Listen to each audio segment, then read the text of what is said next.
Today, I'm going to talk about volume, sometimes called intensity. So, how loud a voice can be. And it's one of the things that I'm contacted about a lot because people often say, I just can't get loud, or I can't project my voice, or people couldn't hear me or understand me. And very often, that's the thing they want to work on right at the beginning of the treatment. But in reality, it's often left to a bit later on. And I'm going to talk about the process about, how voices change and how to develop them a bit later on. But I wanted to talk about it because it is important. And for me, when somebody is doing voice therapy, it doesn't matter what they're working on, whether it's a singer, whether it's just someone who had a bad voice or a condition on their vocal cords, a singer, a trans individual. All of those will experience with me usually some level of voice work, volume, being able to make the voice louder, because that's the thing that helps me and then realize that their voice is, strongly rehabilitated or strongly developed so that they can have the confidence to use their voice loudly. And volume is linked to confidence, actually, because being able to be a bit louder and be heard and be a bit more assertive, or perhaps make a presentation and have a voice that can carry a little bit, is very important for confidence. Because if we're aware that the voice, our voice isn't working well, or people can't hear us, that all of a sudden will start to feed into sometimes anxiety. And just sometimes you can, even if you are feeling the anxiety, if your voice can sound quite strong, that's one way of sounding more confident and managing that. So I've touched on a little bit about why it's important, but let me be a bit more specific. So if you think about it, being able to use your voice more loudly can sometimes save your life.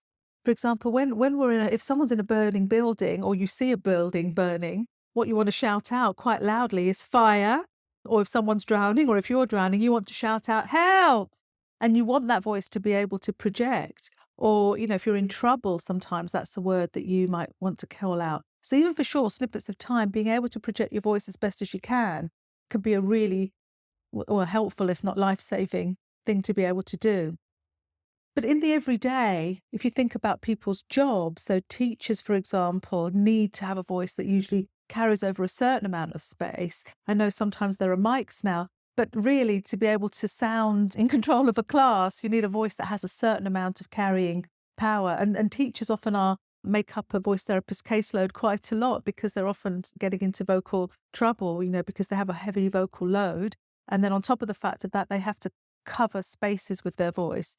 So auctioneers, for example, somebody who voices all day long and has to do that in quite a commanding way to kind of manage a room and a whole string of sales that are going ahead. So there are many people who need to use their voice professionally.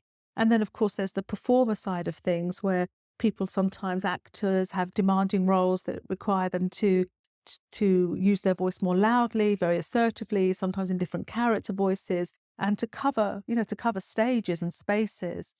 And similarly with singers, there are types of singing. So this we're not talking about singers specifically today, but there are types of singing where like a belting quality, where the voice needs to be louder, and it's all about the power in the voice. So let's think about the process to being able to use your voice more loudly. And I think it's worth saying at this point that not everybody will be able to get their voice to be louder, because some people will have some kind of disability, or perhaps a progressive disorder or condition, where it's just there is a bit of atrophy on the vocal cords, or they get weaker, and that there'll be a limit to how loud somebody can get.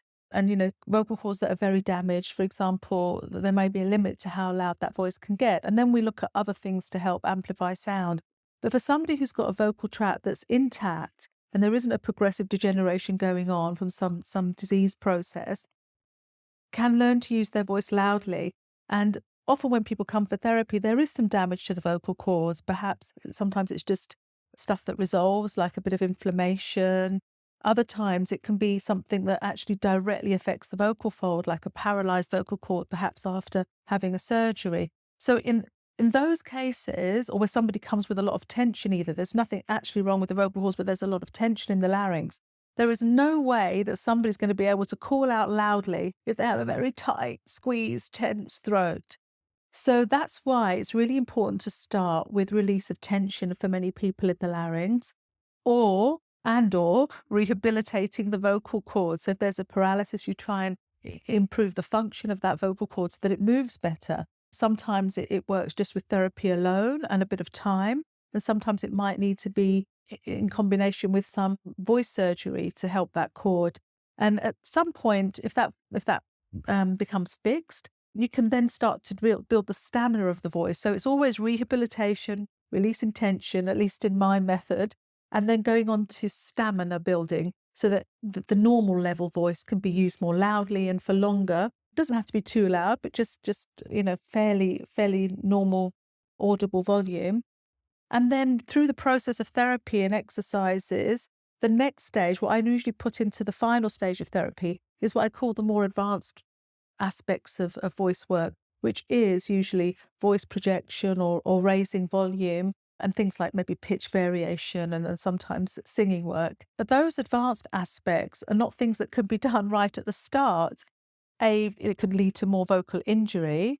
And without that process of thinking, well, I got the voice fixed, I got the stamina up, and then I did the volume, by then the person is ready to take on that work. So it's rather like a bit of a fitness training, actually, where you don't just launch into 100 press-ups, in session 2, but you try to get the technique of the press-up going and then build up your stamina. And the whole point is to keep the voice safe. So by the time we get to the volume work, the person does know how not to get into tensing up the larynx, and just has the ability to feel confident in their general voicing.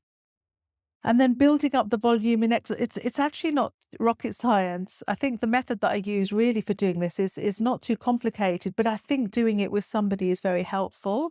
And then having somebody ensure that you're having a good technique, that you don't squeeze by pushing. And so all of that was, a bit of that is then going to lead you into some feeling of discomfort at some point, but that the voice comes out quite freely and that it's allowed to resound and build up and get louder and louder according to what we're working on. So for people who are limited by their vocal tract or vocal cords, and there is a limit to their volume, we then look for other strategies. So you look to build up the other communication strategies that somebody can use, and also involving sometimes devices and sometimes working with people around them to help that. But in this video, we're talking about people who just want to build up their volume and have an intact vocal tract and vocal cords and are able to do that.